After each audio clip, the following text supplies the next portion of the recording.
what we're looking at is the end of the bear market. The spring is coiled so tightly that it's about to rebound, especially as we see things rotate. The big volatility and run-ups in precious metals, to me, is the biggest indicator. We're not going up with anything good, but everything bad that happens, we take a hit. But the reason for that is because Bitcoin has just been slammed from every single possible angle. Like, we're having the fourth red month in a row, which is very unusual to say the least, but we've seen everything have a run. We've seen metals have a run. Gold almost 2x its market cap. Silver 4x'd, I think, close to 4x their market cap. And these are, $20 trillion assets, and they're able to do that. And we've seen Bitcoin go flat, sideways, and down now.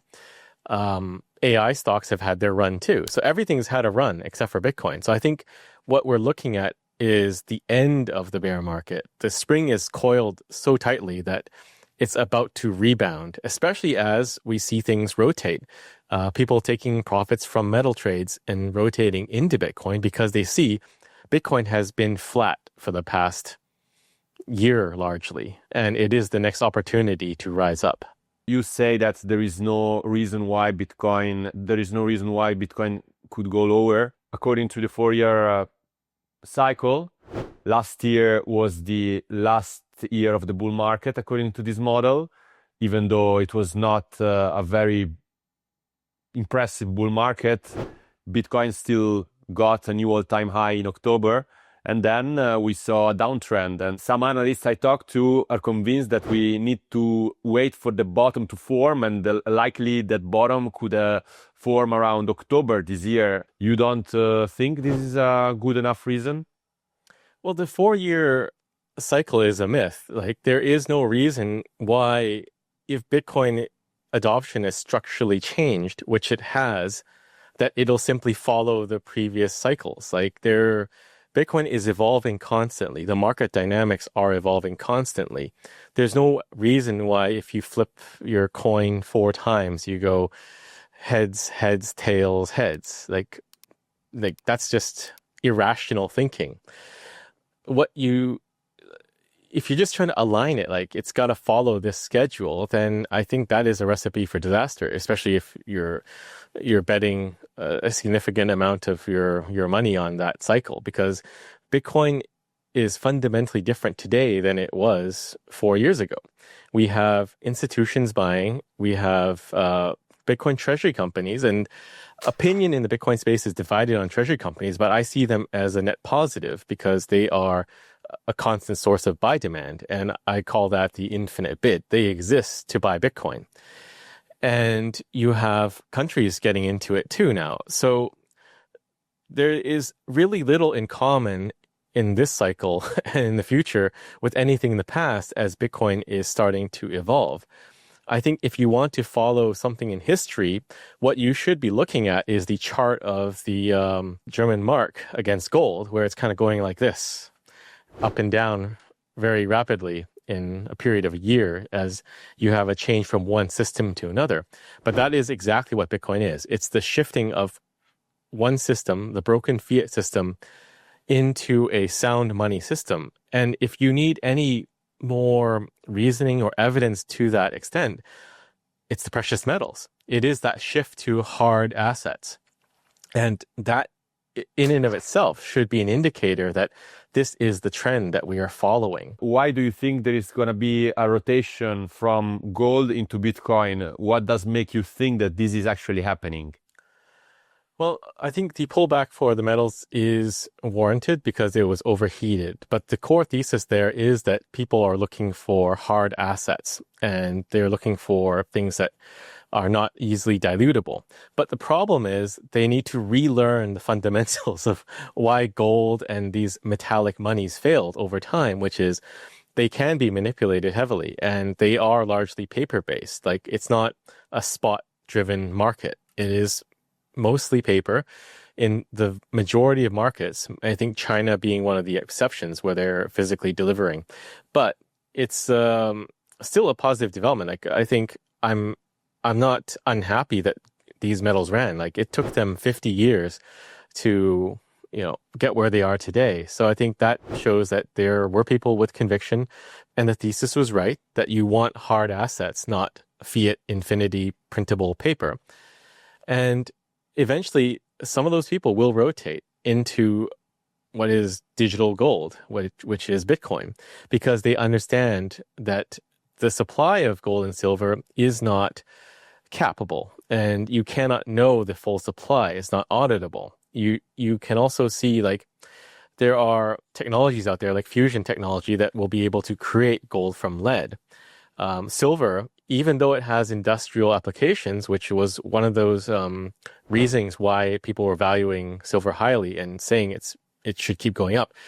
That industrial process is actually it works both ways. It's a byproduct of industrial process too, but it's also consumed in industrial process. Whereas Bitcoin is not a byproduct of anything, and it is not used in anything, but it actually has one big replacement use case, which is replacing real estate. People storing value in housing and apartments and land. So I think eventually people will come to understand that, Bitcoin is better. It is verifiable. You can teleport it anywhere in the world. You can send it without any intermediary. And the spot markets are incredibly liquid. So I guess that's the reason why Bitcoin takes a hit. And we're not going up with anything good, but everything bad that happens, we take a hit. But the reason for that is because Bitcoin is so liquid that it can react to any concerns anyone has in the market at any time, even on a Saturday and a Sunday. But eventually this has to stop. Like Bitcoin's been this punching bag for months or maybe a year. And eventually Bitcoin will demand the respect that it deserves because of the finite supply. And people kind of think, oh, there's so much paper Bitcoin, like there's so many people selling, but that will only happen until it stops. And when it stops, it'll be very abrupt. And then you'll see the reaction in the market when the supply shock hits. I have this other theory which I would like you to comment on. It's a comment from Matti Greenspan. The main purpose of Bitcoin is being a decentralized form of money that is uncensorable and not controlled by any centralized entity, while the fact that its price is going up is just a secondary effect to support growth in good times. What are your thoughts on Matti Greenspan's words? Well, I like Maddie, but I agree with him that Bitcoin is not designed to appreciate in price. The appreciation in price is a function of the scarcity, which it functions the same as anything else that is scarce, real estate, precious metals, etc. So it will go up because there is increasing demand, and it will go up because there is utility to it, which is what he identified as what it was created to be: decentralized, permissionless, uncensorable money. There is great utility in that function, especially today, in this day and age, where you're seeing more and more attempts at asset seizure. So one of my predictions for this year was that Elon Musk is going to come back to Bitcoin. And this is because in California, they're trying to pass the wealth tax, right? And a lot of his friends are from the all-in podcasts, like David Sachs and Chamath and those guys, and they are feeling this pressure. And Elon knows that too. It's just whenever he has cycles to really reason through this thing, I think he's going to make the same conclusion, because you can run from asset seizures, but to a certain point.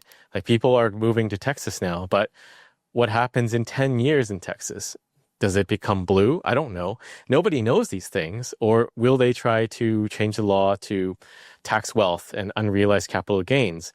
Because what you're fighting is a core system of human civilization, which is people that want to take and believe that they can take indefinitely when you can't. Like money doesn't grow on trees. And this is what we're finding. Like it doesn't. And hard assets are repricing the world.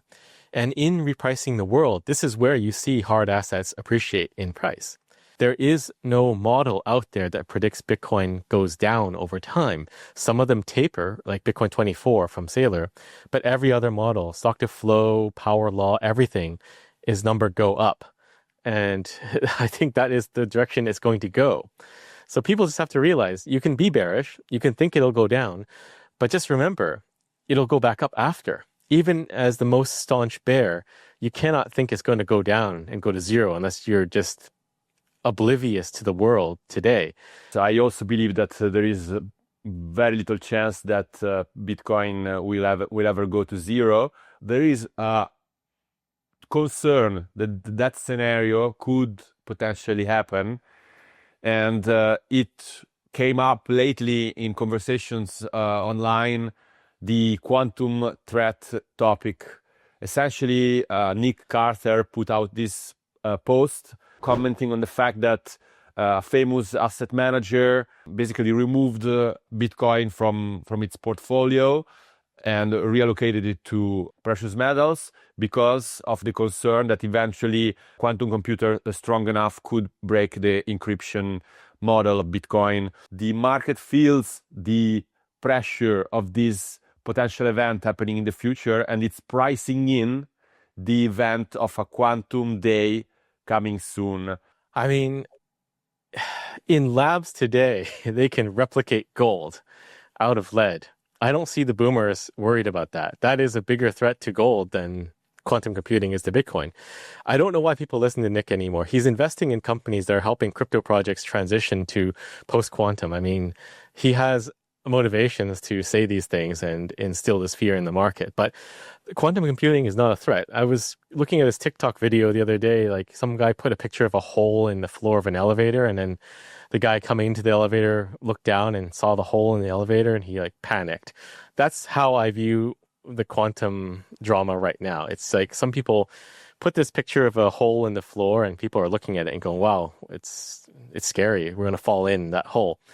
But again, like the threat of quantum is not to Bitcoin. It is to everything else. Like the entire banking system, all of this infrastructure, encrypted government sensitive communications, this is all going to be destroyed when quantum computers arise. And I think the Bitcoin network will be able to upgrade far sooner. And we already have a number of mitigations that can be deployed relatively quickly. When there is a clear and present danger to Bitcoin, the Bitcoin nodes, the plebs, the network, they upgrade very fast. And it's not going to be like a slow fix that's going to take years.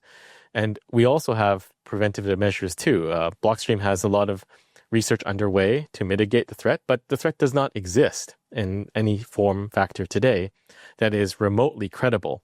All of the quantum computing marginal threats are them directing the quantum computer to find the answer and showing the computer this is what the answer is, and then it can get there.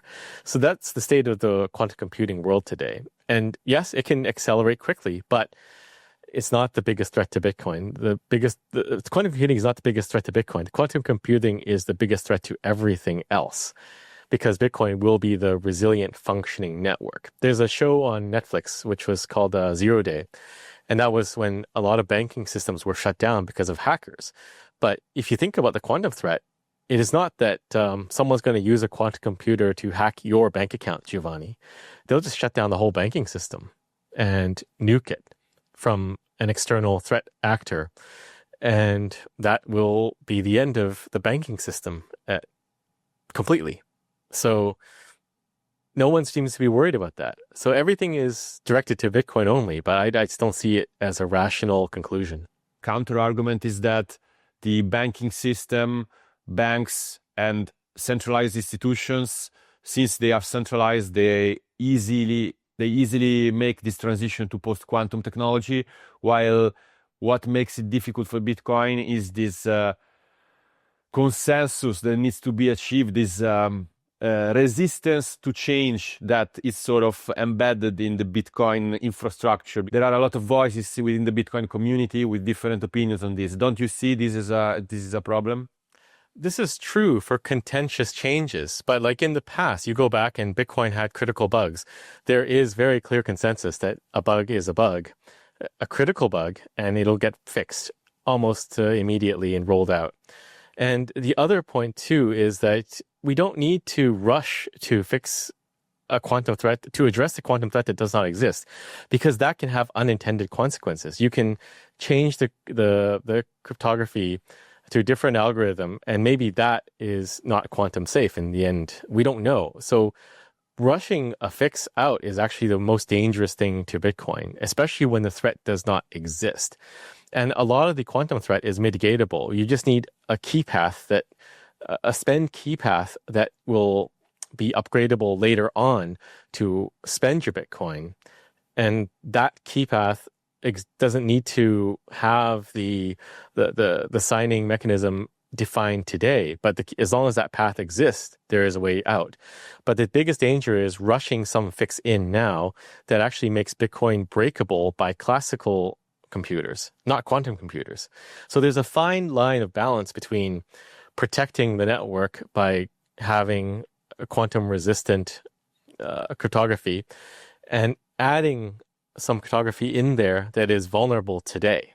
Last year, you were predicting that Bitcoin was going to reach 1 million, and obviously that didn't materialize. But what is your outlook when it comes to price targets for 2026? Are you going to tune down a little bit your predictions, or you still stick to that $1 million? No, I've increased it actually to 1.33 million in 2026 because I think we're overdue for a bull run. And I am a permabull, and I don't really see the existing system lasting that much longer. The big volatility and run-ups in precious metals, to me, is the biggest indicator. And that shatters another common myth, which is Bitcoin is too big to 10x. It is not too big to 10x. The increase in gold market cap from 20 to 40 is enough to 10x Bitcoin, and maybe even more. And it shows like the largest asset on the planet could almost double itself in a very short time frame. So all of the cards are on the table now. But I think people underestimate exactly how much resolve is in the Bitcoin hodlers. Like, we are the buyers of last resort. We are the holders of last resort. There is nowhere else to go. I have a friend that was that came into some cash, some fiat money, and he's going to put it all into Bitcoin because he also came to the same conclusion. Like, what am I going to buy? Am I going to buy gold at 4,500 or whatever it is, or silver at $70, $80? Am I going to buy real estate? Like, there is nothing else to invest in for the long term other than Bitcoin. There is nowhere else to go. And I think another thing that people have to realize is you can predict the price is going to go down, but any big drop is a discount. Like, just take strategy because they're the biggest. You're going to let them average down. If we go down to 60, 65, whatever people are predicting, they'll start averaging down. How long will the market let them average down before the market understands that they don't need to let strategy average down? They could sell higher because strategy is willing to pay higher. And when these other treasury companies come into play, I think we're going to see a lot more shock in the demand of Bitcoin because, there's only so many days in a week. When strategy has announced their buy, there's that joke like, Bitcoin will go down because they announced their buy. But when you have several big players all buying, there are not enough days of the week where it can safely drop down without another big player scooping it up. So I'm really bullish still. There is nowhere to go for us other than Bitcoin, and there's nowhere else for Bitcoin to go other than up.